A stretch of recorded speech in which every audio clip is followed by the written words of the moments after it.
بالاخره یکی دیگه از تاونهاوس‌های درجه یک محله ویلودلیس وارد مارکت شد. معمولا صاحبان این خونه‌ها به ندرت حاضر میشن خونه‌هاشون رو بفروشن و وقتی هم که وارد مارکت میشه به سرعت فروش میره.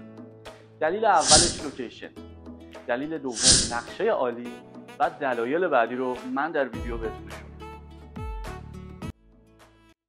آشپزخانه کاملا رنوویت شده، از کابینت و سنگ کاستم دیزاین تا اپلاینس برند نو.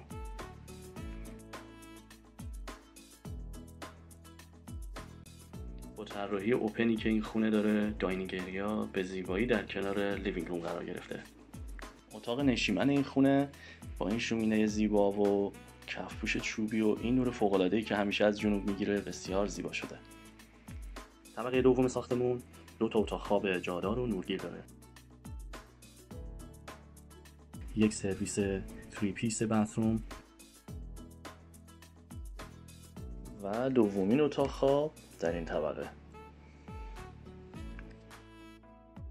و مستر سویت مستقل و لاکچری در طبقه سوم این تاون هاوس. اگر میخواید این خونه رو ببینید یا هر سوالی راجع به املاک در شهر تورنتو دارید با من الن عباسی تماس بگیرید.